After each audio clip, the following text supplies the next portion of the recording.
Howdy folks, how you doing? It's Cal here again. This is a response to Bernard Chapin's Men Going Their Own Way video, the latest one. Chapin is, his channel is Pine Grove 33. I'll put a link in the bottom thing. If you guys want to go see this video, you ought to go watch it. It's kind of interesting. It was about men going their own way, and I just want to say to Bernard what a great video I thought it was. I think it's one of the best videos he's done ever. I just really enjoyed watching the video. As far as men going their own way, I agree with you about that. I don't think being an MIA means you have to go your own way, you know. And a man going his own way means, you know, different things to different people, I guess. I guess the standard definition might be that you don't have anything to do with women. You don't get married, you don't date women, or whatever. I went and watched Paul Elam's video, which Bernard's video was kind of a response to, because he mentioned that video. It kind of what got him to make that video. And even Elam says that, you know, he feels he's a man going his own way, even though he's been in an 11-year relationship. I think he's even married. You know, I first of all agree with Bernard's point about, you know, men can do what they want to do as individuals. You don't have to be a man going his own way to be an MRA, in my opinion. For me, I feel I've been a man going his own way my entire life, before I ever heard that term.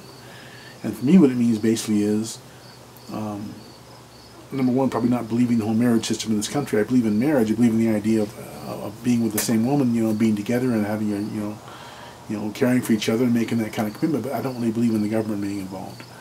So I believe in the idea of being with one person is fine with me. I'm a relationship guy, but I don't believe in the idea of, you know, of the legalities of marriage and the government getting involved. That I'm against. The legal part of marriage, you know.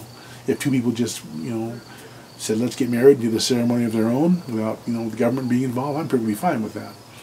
You know, it's a good thing in my opinion to be, you know, with one person. It's not necessary, but it's a good thing. Myself, I've been going my own way for some time now, in the sense of not dating women or being married or anything. It's not entirely voluntary though. It's more just because of my situation in life. I'm too fat, old, and broke right now to be dating the way I'd like to date and dating the kind of women I'd like to date. So hopefully I'm working on the fat part and the money part. The old thing, well, you know, what can you do, you know?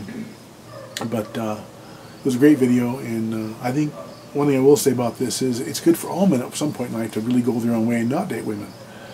To, you know, be single, you know, and do it intentionally. During my marriage, certainly, I was, you know, with one woman, and that was it for me. And after my divorce, I felt I had to get a girlfriend, you know, and wanted to get a girlfriend, you know, and went out there and did that, and dated a couple of women, was in love a couple of times. And then came a time where I realized, you know, maybe I just need to take some time off.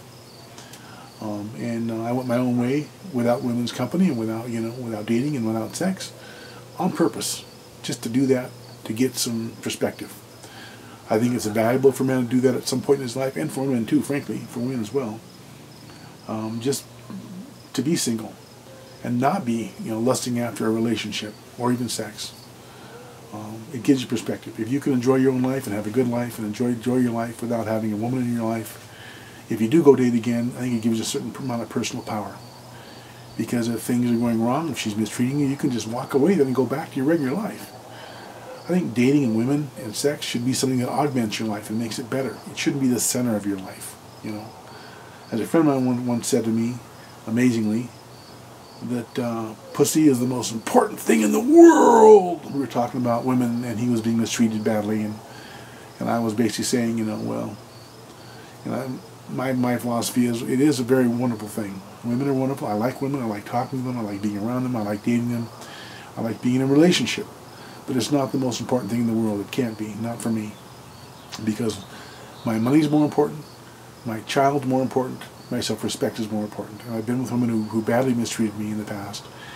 And I put up with it because I didn't know any other way. And when I go back to dating again, maybe, hopefully one of these days I will. And even when I was dating the last few years here, I didn't put up with any bullshit. I went my own way. If I was being mistreated, it was adios. It was later days, lady. You know, that's what it was. I even had one woman tell me that one thing she really liked about me is I didn't put up with a lot of bullshit. That's because women like strength. They like power. They don't like weak men. I've had more women, I've talked to hundreds of women about relationships and sex. Women I wasn't dating. And the one thing that came across very clear to me, the one hallmark of women I've noticed is women do not like men they can walk on. They don't like it. They might marry one, but they'll abuse the hell out of them, trust me. They don't respect men like that. And if you have to have a relationship, you have to be married or have to have a girlfriend, have to be having sex all the time, whatever, you know, if that is the most important thing in the world to you, they'll sense that. And they'll treat you like crap. They'll see you as a weak man, and they will treat you accordingly. So, men going their own way for me means, you know, living my life with the knowledge that, you know, I don't have to have a girlfriend, I don't have to have a woman, I don't have to be having sex with a woman, I can go my own way, you know. And that gives a man a certain amount of power, in my opinion. And even women too. And women seem to be good at this. Women seem to be able to go their own way pretty easily, you know, and eschew men pretty easily. From what I've found, you know, they can be single and it doesn't really bother them a whole lot. It seems like with men, it seems like they're just, a lot of men anyway, it seems like they're just addicted to relationships and sex, and this makes for a weak man, in my opinion, and a man who's going to have a lot of misery in his life. Because there's time to put your foot down and say, I've had enough. I'm not saying trying to control women or change them. I'm just saying, you know what, if we can't work this out, if you can't act properly and treat me right, I am going to go my own way. I'm done. I'm out. You know, I think insecurity in relationships makes for better relationships too, by the way. I'll make a video about that. Alright guys, well that's it. Bernard, I really enjoyed the video. Great video. I like what you said about, you know, men just having the right to do whatever they want to do. You know, you're not less of a man if you're going your own way or you're not going your own way. It's just a matter of choice. Anyway, thanks for watching, guys. And people on my channel, go subscribe to Chapin's Inferno. It's Pine Grove 33. I'll put a link down here in the description. And go subscribe. It's got a great channel. I really enjoy it.